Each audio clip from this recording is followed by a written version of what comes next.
হৈছিল আজি চাওক ভগৱানৰ কি লীলা 2016 চনত আকৌ এই অভাৰব্ৰিজখন অপেনিং কৰিছে ৰাইজৰ সুবিধাৰ্থে আৰু ভাওনা সময় ইয়াৰ পিছত এইটো উদ্বোধন কৰিব গতিকে আমি মাননীয় মুখ্যমন্ত্ৰী মহোদয় আমি ধন্যবাদ দিছোঁ যে তেখেতে আমাৰ এই প্ৰথমখন উৰণীয়া সেতু আধাৰশিলাও স্থাপন কৰিলে আৰু বুৰঞ্জী সৃষ্টি কৰি আকৌ অপেনো কৰিলে এয়া নগাঁৱৰ প্ৰথমখন উৰণী সেতু এটা হাত তালি আকৌ পুনৰ আমাৰ সমৰ্থন জনাবলৈ অনুৰোধ জনাইছোঁ আৰু এই সুযোগতে আপোনালোকক জনাইছোঁ যে ইতিমধ্যে নগাঁও মেডিকেল কলেজ আধাৰশিলা স্থাপন কৰি আছে আজি মাননীয় মুখ্যমন্ত্ৰী মহোদয়ে আৰু আপোনালোকে জানি সুখী হ'ব যে অসমৰ 70,000 সুলভ মূল্য দোকানীসকলৰ এখন সভা তেখেতে সম্বোধন কৰি আহিছে ইয়াৰ পিছত তেখেত ভাওনা সমাৰোহলৈ যাব আৰু ইয়াৰ পিছত 2টা বজাত তেখেতে আমাৰ বিভাগীয় বিষয়া কৰ্মচাৰী বিভিন্ন বিভাগৰ লগতে আমাৰ কৰ্মীসকলৰ সন্মুখে আমাৰ ষ্টেডিয়ামত এখন মুকলি সভা তেখেতে আগবঢ়াই কৰিব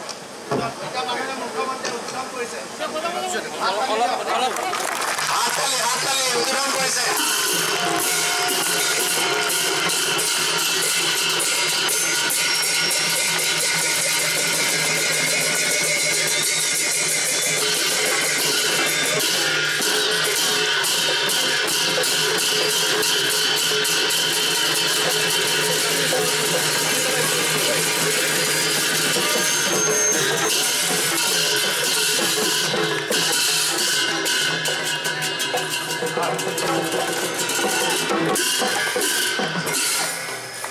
নগাঁৱৰ কাৰণে দিনটো এটা স্মৰণীয় দিন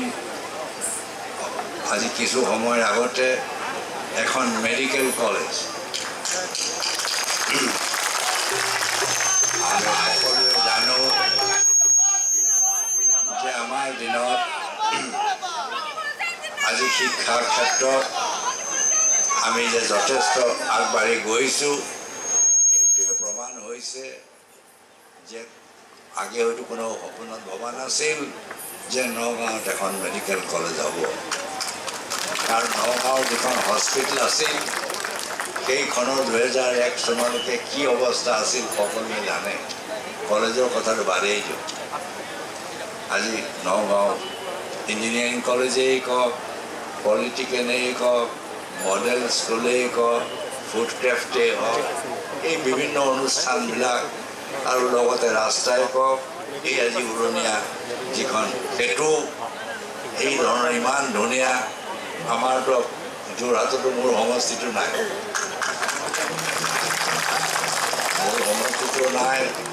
ইমান ধুনীয়া এখন উৰণীয়া সেতু আৰু মই ভাল পাইছোঁ যে যিখনৰ আধাৰশিলা ডক্টৰ চুমুৱাই কোৱাৰ দৰে আধাৰশিলা আমি কৰিছিলোঁ আজি এইখন সম্পূৰ্ণ হৈছে এইখনত আজি আমি দেখি মই নিজেও আনন্দ হৈছোঁ আৰু লগতে কি কয় ভাওনা উৎসৱ ইয়াৰ পিছত হ'ব নিশ্চয় যিসকলে ভাওনা কৰে শংকৰদেৱেও নিশ্চয় আমাক আশীৰ্বাদ দিছিল আশীৰ্বাদ দিয়াৰ কাৰণে এই কামবোৰ আজি ইমান কৰিছে যিজনৰ প্ৰচেষ্টাত মই কণ্ট্ৰেক্টৰে হওক PWD ডিপাৰ্টমেণ্টেই হওক সকলোকে ধন্যবাদ দিছোঁ আৰু এইটো বৰদোৱা যোৱা পথ সেইকাৰণে শংকৰদেৱে নিশ্চয় আমাক আশীৰ্বাদ দিছে আৰু যি বৰদোৱাৰ লাই খুটাও আজি চাংহাই কৰিছিল এইটোৱে আমাৰ মহত্ব অসমৰ ইতিহাসত অসমত আমি হিন্দু হওক মুছলমান হওক খ্ৰীষ্টান বুদ্ধিষ্ট ট্ৰাইবেলে হওক নন ট্ৰাইবেলে হওক সকলো মানুহ যে আমি মিলাপ্ৰীতে থাকোঁ আৰু সেই মিলাপ্ৰীতি আজিয়ে নহয় সেই মিলাপ্ৰীতিৰ ভেটি শংকৰদেৱে তেতিয়াই স্থাপন কৰি থৈ গৈছে আজিও আমি সেই আদৰ্শৰ অনুপ্ৰাণিত হৈ নহয় আমি অসম বিকাশৰ পথত আজি আগুৱাই লৈ যাবলৈ বিচাৰিছে অসম বিকাশৰ পথত আগুৱাই যাবলৈ হ'লে ৰাস্তা বেছি হ'ব লাগিব দলং হ'ব লাগিব চিকিৎসালয় বেছি হ'ব লাগিব শিক্ষা অনুষ্ঠান হ'ব লাগিব বিজুলী বাতি লাগিব খোৱা পানী লাগিব সকলো ধৰণৰ আজি বিভিন্ন ধৰণৰ শিক্ষাই হওক আমাৰ ভাওনাই হওক ৰাসেই হওক পূজাই হওক আজি ঈদেই হওক আমি সকলো আমি সেই যাতে মানুহে সেই আমাৰ যিবিলাক কি কয় পূজা পাতলেই হওক ৰাসেই হওক ভাওনাই হওক ঈদেই হওক খ্ৰীষ্টমাছে যাতে মানুহে আনন্দৰে উপভোগ কৰিব পাৰে আৰু উপভোগ কৰিবলৈ হ'লে প্ৰত্যেক মানুহৰ উপাৰ্জন বঢ়াব আৰু সেয়েহে আমি মানুহৰ উপাৰ্জন বঢ়াবলৈ চেষ্টা চলাইছোঁ আজি প্ৰমাণিত হৈছে যে আজি অসম আজি প্ৰগতিৰ পথত বা বিকাশৰ পথত যে আগুৱাই গৈছে এইবিলাকেই সূচায় আজি এইখনেই কি বিচাৰে আকৌ মোক মোদীয়ে প্ৰশ্ন কৰে যে তৰুণ গগৈ 15 মাহত কি কৰিলে এতিয়া এইবোৰ মই কৰা নাই নেকি এই নগাঁও কলেজখন কোনে কৰিলে ইঞ্জিনিয়াৰিং কলেজখন কোনে কৰিলে মডেল স্কুলখন কোনে কৰিলে ৰাস্তাটো বাদেই এই নগাঁও কলেজখনত অনুদান আগে কি আছিল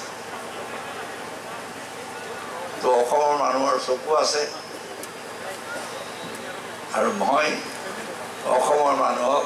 কি কৰিছোঁ নাই কৰা অসমৰ মানুহে জানে আৰু আহি পেলাই ইয়াত প্ৰচাৰ কৰে যে তৰুণ গগৈ অসমখন ধ্বংস কৰিব এতিয়া মই ধ্বংস কৰিলোঁ নে দুখীয়া মানুহক মই সহায় কৰিলোঁ এতিয়া চাউলো তেওঁলোকে দিওঁতে দেৰি কৰিছিল এতিয়া আমি 2 টকাকৈ দিবলৈ ঠিক কৰিছোঁ এইবোৰ মই বেয়া কাম কৰিলোঁ কাৰোবাক সূতা দিছোঁ কাৰোবাক কম্বল দিছোঁ কাৰোবাক আঁঠুৱা দিছোঁ সেইটো যে তৰুণ গগৈ সূতা কম্বল দি এটা দুখীয়া মানুহক যদি মই সহায় নকৰোঁ আজি গৃহহীন লোকক যদি ঘৰ নিদিওঁ আজি দুখীয়া কৃষকক যদি পাৱাৰ টিলাৰ বা বাকীবিলাক সহায় নকৰোঁ সৰু সৰু ক্ষুদ্ৰ ব্যৱসায়সকলক যদি আমি সহায় নকৰোঁ আমি কাক সহায় কৰিম ডাঙৰবিলাকক কৰিম আজি সেয়েহে আমাক তেওঁলোকৰ আজি ঈৰ্ষাটো যে আমি দুখীয়া মানুহক সহায় কৰোঁ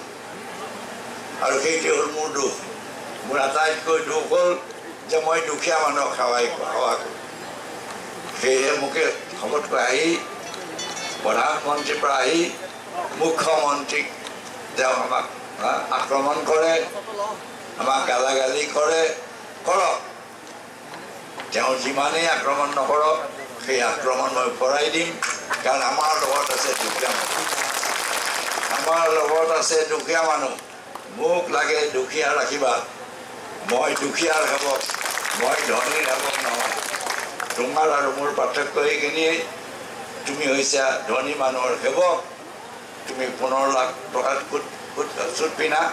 ময়ো পিন্ধোঁ মোৰ হয়তো অলপমান হেজাৰ হয় লাখত নহয় পাৰ্থক্য এইখিনি মই দীঘলীয়া নকওঁ মই PWD বিভাগ অজন্তা নেওগে ডাঙৰীয়ানী বা আমাৰ গোৱালা ইয়াৰ যিসকল বিষয়া সকলোকে ধন্যবাদ দিছোঁ আৰু এই সমষ্টিৰ বিধায়ক দুৰ্লভ চমুক মই ধন্যবাদ দিছোঁ তেওঁ সদায় লাগি থাকে সহায় বিচাৰিছোঁ আমাক মৰম কৰিব আমি মৰম কৰিম যোৱা 5 বছৰ দেখিছোঁ আমি মৰম নাই আমি আনৰ নিচিনা নহয় ক্ষমতা পালে ওলোটা মৰা মানুহ নহয় আমি ৰাইজক দি আশ্বাস দিওঁ আশ্বাস পালন কৰে তেওঁলোকে ভোট লৈ ৰাইজক পাহৰি যায় আমি ৰাইজক নাপাহৰোঁ 15টা বছৰে আজি প্ৰমাণ কৰিছোঁ যে যি ৰাইজে আমাক সহায় কৰিছে সেই ৰাইজক সেৱা কৰি আমি গৈ আছোঁ আৰু গৈ থাকিম ধন্যবাদ